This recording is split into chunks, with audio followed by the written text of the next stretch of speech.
Hello and welcome back for another chapter overview. Today we're going to be taking a look at chapter 4. So in chapter 4 we're really looking at two big topics. The first topic is internal controls, and we're going to look at those first.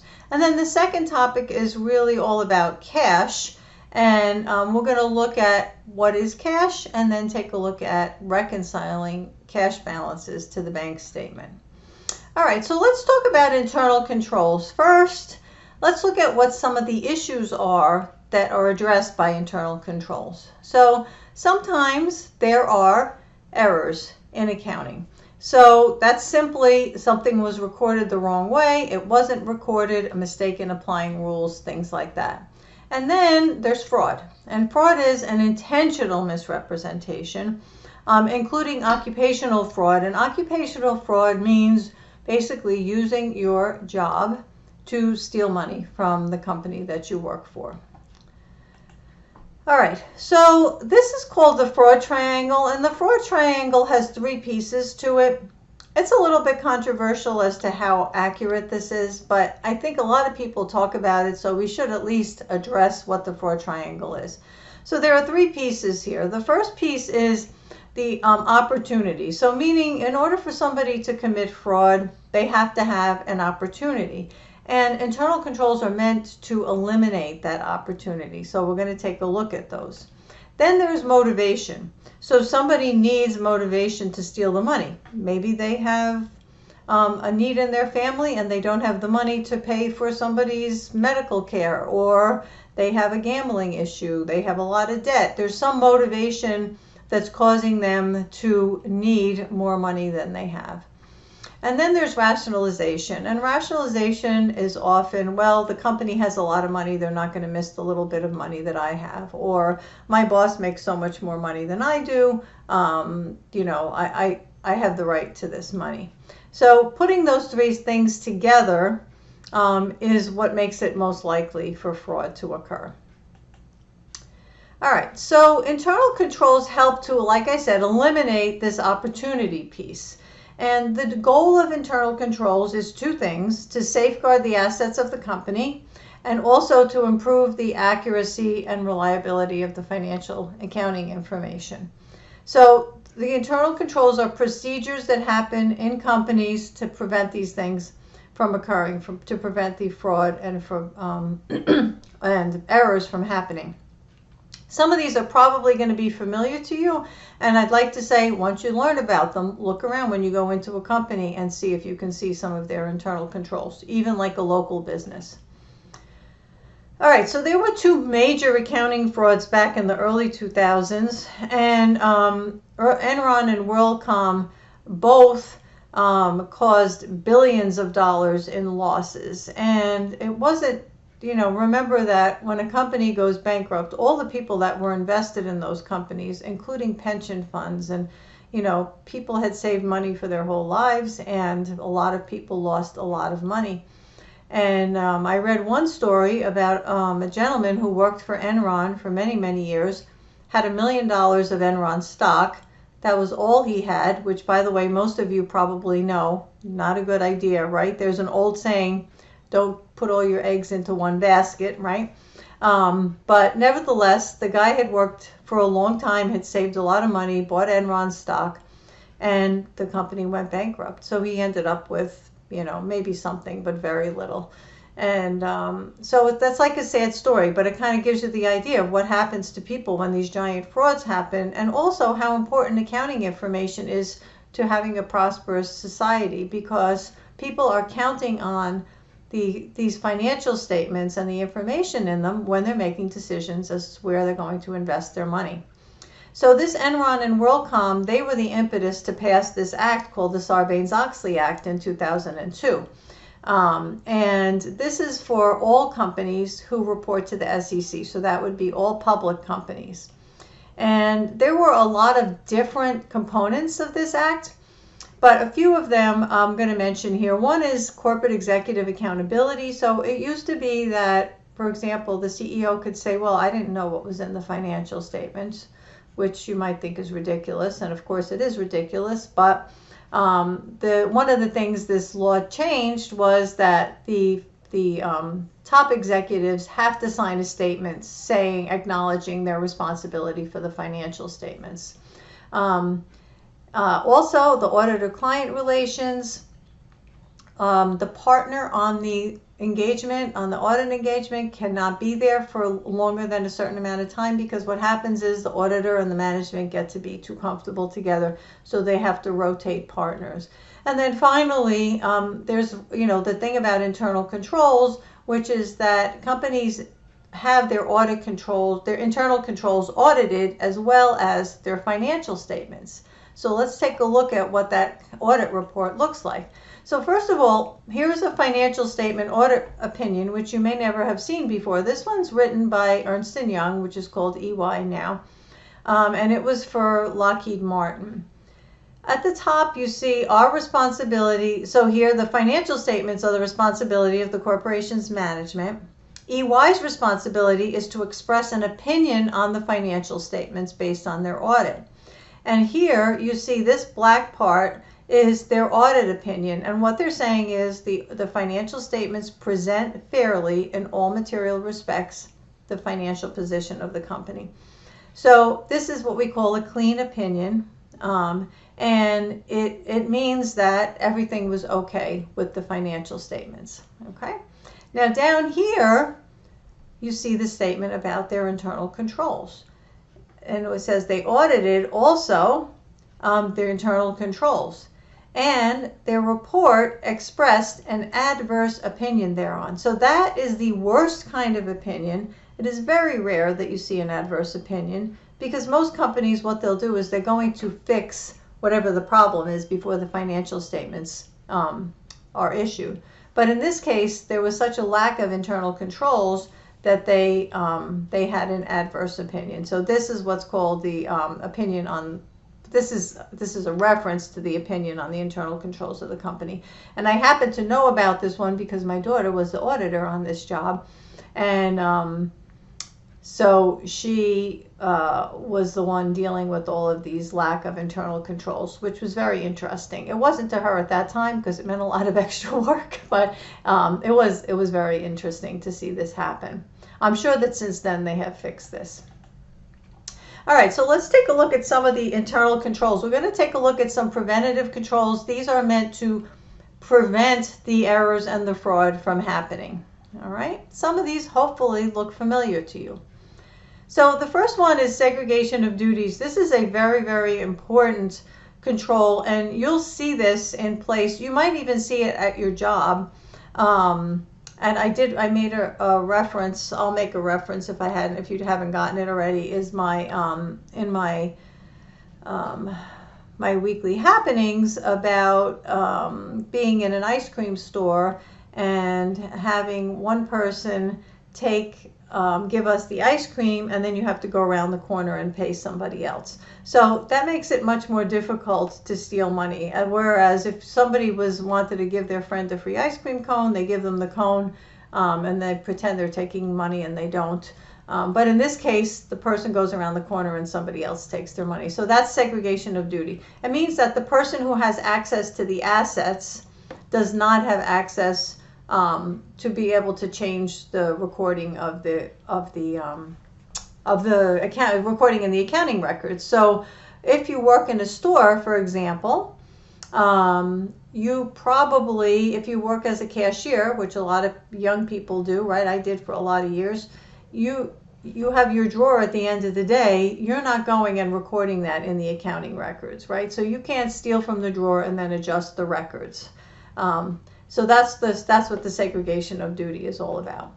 All right, so then physical controls. These are the things you're probably the most familiar with. Physical controls over money, cash, things like a safe, a cash register, also those little sensor things that are on your clothes when you try them on in the store to prevent people from walking out with the inventory.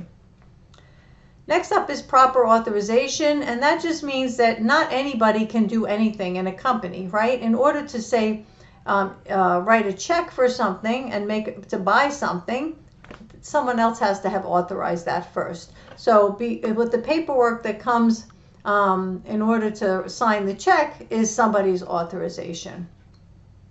So for example, a manager approving purchases. All right, then employee management is simply making sure that the employees are aware of the internal controls. So that's just training of your employees so that they know what the internal controls are, and also if something goes wrong, who to report it to.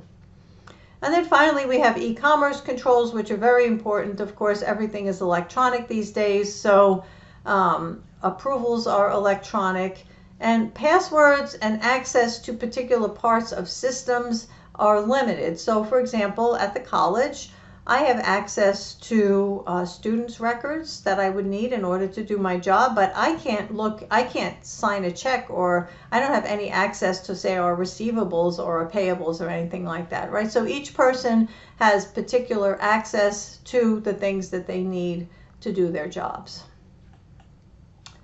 All right, so there are some limitations on internal controls. They're not perfect. One of the limitations is collusion. I happen to know someone recently with a small business that lost hundreds of thousands of dollars because employees were colluding, meaning they got together to steal money. And it's almost impossible to stop that. Fortunately, they were caught, which, eventually everybody gets caught. They were caught, and they're, now they're being prosecuted. So collusion is one of the limitations of internal controls. Also, top-level employees, so for example, the CFO really has the ability to override internal controls because he or she has been trained. They know what internal controls are. They know how they're supposed to operate, and they can get around them. And that's one of the reasons why CPAs, when you become a CPA, you have to take ethics classes, and somebody has to attest to your ethical standards.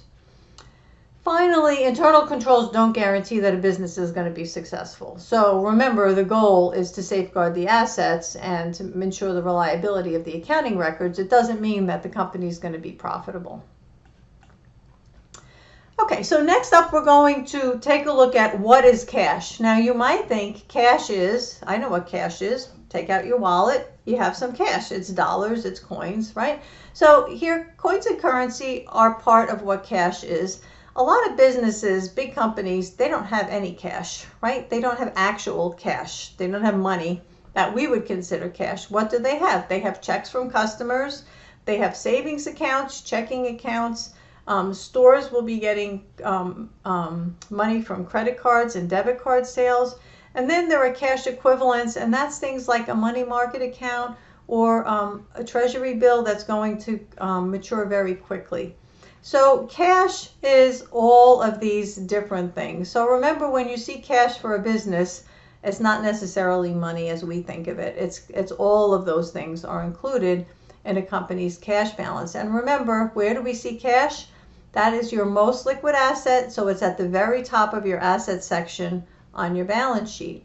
And it would be, of course, your first current asset, right? Because it's a very, very liquid. All right, so the number one internal control over cash is a bank reconciliation. Okay, so I have one up here on the screen, and this kind of shows you everything you would need to know for a bank reconciliation. So we're going to take a few minutes and take a look at it. And remember, there are two other videos for you. One walks you through a bank reconciliation. I highly recommend doing that. The notes for that are in your guided notes. And there's also one that gives you some details about NSF checks, because sometimes students get confused about NSF checks. So do check out those two videos. So let's take a look over here. So there's let's look at the parts. We have a heading, of course, a three-part heading. Reconciliations usually happen at the end of a month. So this is March 31st. There are two sides, bank cash balance and company's cash balance. And then when they come down to the bottom, they have the same number. All right. Now, why are we doing this? Because we want to make sure that we're in agreement. So one of the beautiful things about having a bank is that you have double records of everything, right? The company keeps records and the bank keeps records. But things happen at different times in the bank and in the company, so we need to make sure that we're in agreement. So I always recommend starting with the cash balance for the bank because this side is always simpler. It's the beginning, it's the bank balance, ending balance. This is the balance that you would find on March 31st on the bank statement. So you take your bank balance, add your outstanding deposits, subtract outstanding checks, and you get your reconciled balance. There is rarely anything else on this side. So it's easy to remember. Add deposits, subtract checks, and you get your reconciled balance. The only time you would have something else here would be if the bank made an error, which is highly unusual because banks do have extremely tight internal controls, much greater than everybody else because obviously they have a lot of cash, right? All right, so let's take a look at what these are. So deposits outstanding are deposits that have been made by the company, but the bank has not recorded them yet. So this was March 31st. They went to the bank, they gave them the deposit, but it didn't come through the system yet. So when they got their statement, that deposit was not included. So we need to add that in. So on this side is everything that has been recorded on the books, but not by the bank. Okay, I'll say that again. On this side is everything that has been recorded on the books, but not yet by the bank. So deposits outstanding, you're not going to have a lot of those because they get recorded very quickly, right? Then you have outstanding checks, and those are checks that were written by the company, but they haven't been cashed yet. So that is a fairly common phenomenon, right? If you have a checking account yourself, then you know sometimes, I mean, we don't write a lot of checks these days, but businesses still do write checks.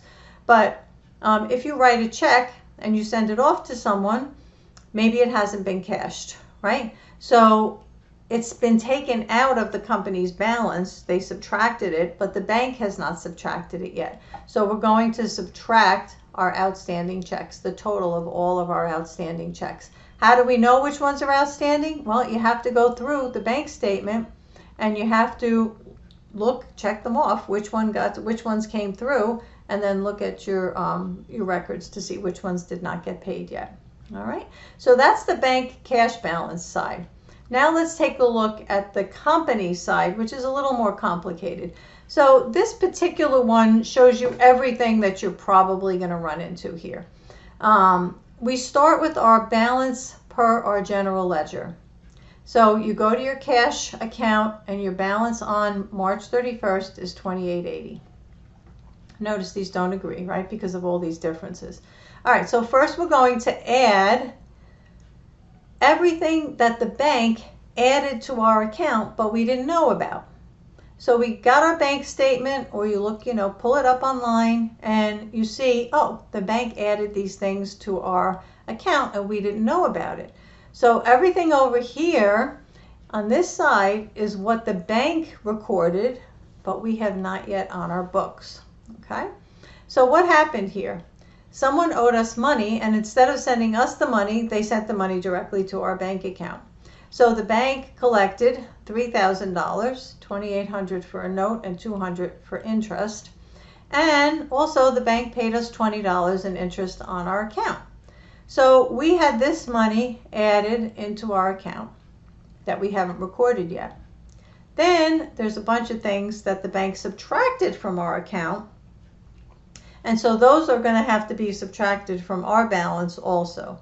So an NSF check, and remember I mentioned that there is a separate video about NSF checks. NSF check means a customer gave you a check, you deposited it in your account, and then it bounced. So by bouncing, if you're not familiar with that, what that means is the customer wrote us a check for $750. They did not have $750 in their account. So I don't know where that went. They didn't have $750 in their account, so the check came back again. So that means the customer still owes us money. So remember, when you're dealing with an NSF check, you're dealing with an accounts receivable. Okay?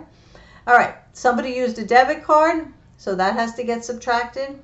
And electronic funds transfer, so somebody sent money electronically to pay for advertising. We have a service fee, so the bank charged us a service fee. And then there's an error here. Now the thing with errors could appear everywhere. It doesn't necessarily mean because you have an error it's going to be subtracted. You have to look at the error and you have to think about it and think about what did we do and what should we have done. So an example of this would be, let's say the company wrote a check for $500, but somehow it only recorded $200 in its books. So the check went through the bank took out $500, but we only took out $200. So we have to correct for the difference. All right, so that's what they're doing here. They're saying, oh, we didn't take enough money out of our account, we made a mistake, so now let's take out that $300.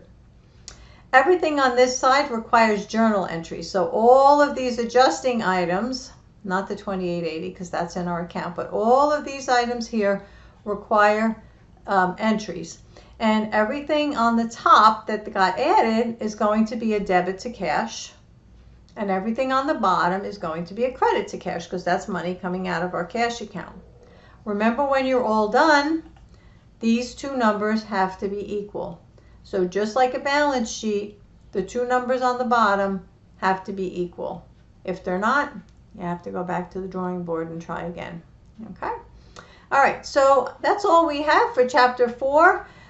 Please watch the other videos that I mentioned, Rita Cronwell and the bank reconciliation and the NSF checks. Those will help you, and I'll see you next time.